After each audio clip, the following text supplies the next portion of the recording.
What's good, YouTube? It's Shea, and today we will be redesigning PARTYNEXTDOOR's merch site in Figma. Let's get it.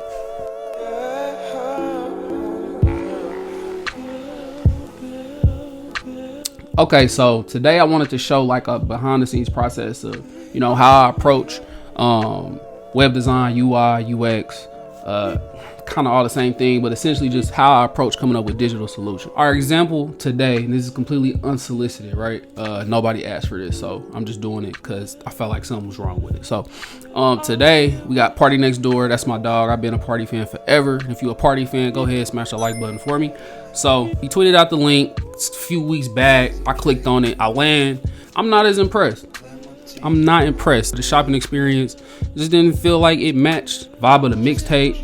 It don't really feel like party, so I just kind of wanted to give it a little overhaul. So I'm gonna hop in. I'm gonna show you on screen. So you can see on screen, man. Here's the actual website. Like here's how it looks. So you land. It's this kind of big hero image of party up at the top. OVO sound and artist, and then you scroll down, and the merch is there. Typical fashion. Footer at the bottom. Nothing groundbreaking here. It does what it's supposed to do, right? Which is get you to buy what you came to buy. And so with that, I was looking at things that didn't really sit right. And if you look at the text, like the text is kind of hard to read, right? The price doesn't really stand out. There's no really visual hierarchy for any of these elements. So switching over, I could kind of show you, this is like the main landing page when you get to OVOsound.com, and I really liked this layout, the way everything kind of felt like it was where it was supposed to be. There's hierarchy, there's structure. This is designed on a grid, so you can see this grid system and kind of this like parallax scroll that it has when you go up, and then it got like the full list of all the artists. And then it just goes on to like this big footer, and it would show like tour dates, etc. So this is the main inspo that I had for the design, and I kind of took this and just applied it to the merch store because I feel like it matched the look and feel a little bit better. So then switching over, now I'm kind of into this is the discovery phase, right? So this will usually be research and then insights, but because this is unsolicited, I don't have that much research to go off of, just kind of based off of what me and my wife, feedback was. So here I'm just collecting assets to start to get ready to prep the design. And I didn't really need to do a mood board here because, OVO sound and everything, they kind of already got like a real established look and feel. So on screen now is, we're in Figma, and essentially I am in the process of doing sort of wireframing, right? So I did some sketches before this, which I could like put up on the screen real quick. And so I did like just some sketches to kind of get a feel for the layout and how I would want things aligned. And so now I'm basically taking that sketch and building out a low fidelity wireframe. So the low fidelity wireframe, for people that don't know, this is good because it keeps you from falling in love with fonts, colors, all of the other things that kind of stimulate one's mind to make them like something. This is literally just like black and white, or literally like grayscale. It's just like boxes. It's more so just for show, to show you how something is supposed to be laid out or how you want to configure it. And then so what I've just done so far is, to the far left, I've kind of set up that navigation, how I kind of showed you in the example. So above it, it would be the OVO sound logo. So that'll kind of be like the home button. If you click that, it'll take you back home. And then I got the artist. I'm planning to put the artist underneath, and then the shopping bag as well over there. So kind of that's like your main navigation, and all of your controls will kind of be there. And then now I'm kind of building out how I see the flow of the products, right? So I like this kind of like cascading waterfall effect where when you stagger them, instead of being perfectly aligned, when you stagger them, they allow for your eye to kind of like, because you read left to right. So as you can see, I started with the top left one being a little bit higher.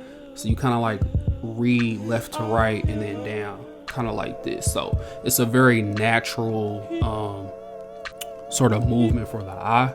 So that's kind of what I wanted to go for here. So that's essentially wireframing right there. What that allows me to do is sort of get the idea down digitally, understand what content will go where before we get too married to how things visually look and how aesthetically pleasing things are. So once you get this done, and if I was actually doing this for a client, you honestly would show them these wireframes so they can kind of really get a feel for what the final product will be. And so now we'll move into creating the high fidelity wireframes, or the high fidelity mock-up. So let's see. So I go ahead, I hop in and I duplicate the board. And then, at least my approach anyway, is I'll merge everything from the previous layer, merge everything from the previous wireframe and put them in like a group, turn the opacity down, and then leave my grids on, and then I'll kind of just design right on top. So as you can see, I just went straight in, knocked out that navigation first because that's the easiest. So like I said, OVL sound logo, all the artists listed right there, and then your shopping bag, and then started to create these boxes for, you know, the different items and things. And I think here I started to look at like, okay, black, because that was kind of the main color they had on their website, and I started to do black, but because I didn't have like the high res images of like the actual products, it kind of showed a little bit of like white fringe on the edges of the PNGs that I saved them. So I just went with white, just so that way, you know, that wouldn't like ruin the design. But most likely here I would probably want to go for a black, because that's kind of how they have it. If I was actually doing this for them, for a real client, I probably would want to go black. So then now I'm kind of building out those item names, and I kind of did, so trying to create some visual hierarchy, right? So I did PARTYNEXTDOOR, all caps, and like a lighter gray, so that way, depending on what artist page you're on, that name will always change based on what artist you're looking at. So it's kind of just another visual cue to let you know, okay, like these are PARTYNEXTDOOR items, without having to plaster it everywhere. And just building out that hierarchy. So things that we talked about before, right? Like the text was entirely too small, make it the text bigger. And then hooked up the footer. And then, so here, a preview of it real quick, just see how it kind of looks. And it's looking good, but then I noticed that I wanted to actually add like an icon into the shopping bag, just so you understand that like that is actually alive in this mock-up. So once you add items to your cart or to your bag, that icon will kind of update with like 1, 2, 3, 4, etc. And then now just knocking out the social icons. I know I just grabbed them from Google. Typically I would have SVGs of this already made, and I would have kind of just popped them in like that, but because I was recording this video on the fly, I didn't have that already made. And then yeah, so that's the design process essentially, or more of the fun part, without showing you too much of you know, the research, the sketching, etc., etc. Just more so how it goes down in Figma. And then so we can finish off this video, man, I could show y'all sort of just like the review of the site, and kind of talk you through the changes and stuff that I made, right? So you get here, I pulled it up, so this is like literally how it would look if it was a live website. And like I said, nav over there, shopping bag. I actually did breadcrumbs at the top, so see it says home/merch/PARTYNEXTDOOR. So those are like breadcrumbs, so it allows the user to know where they are in the sequence of like the website. And then I think I went back and made a quick change and just made the social icons align so they were all centered. And then yeah, man, I mean, look at this. I mean, what you think? Like I think this is how the store should look. You know what I mean? For somebody like, for a recording company like October's very own, right? Who is very, very, I mean, it's a fan favorite.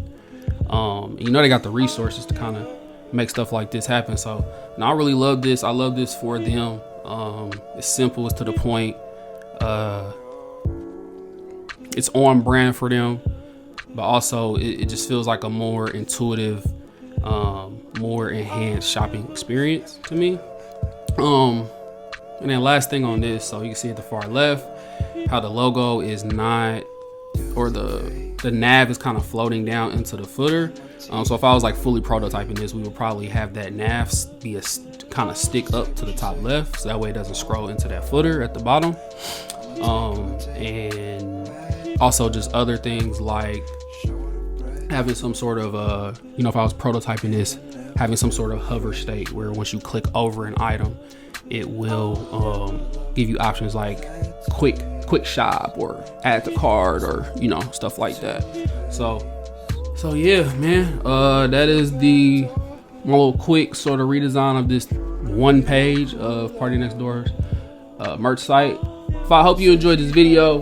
If y'all want to see me redesign more websites, you feel me, just my unsolicited website redesigns, let me know in the comments below. Feel free to go ahead and subscribe if you like. If you don't, that's cool too, bro. It really ain't no thing. And you can catch me on Instagram and Twitter at Shea Rhim. Peace and love to everybody watching this video, and I'll see y'all in the next one, man.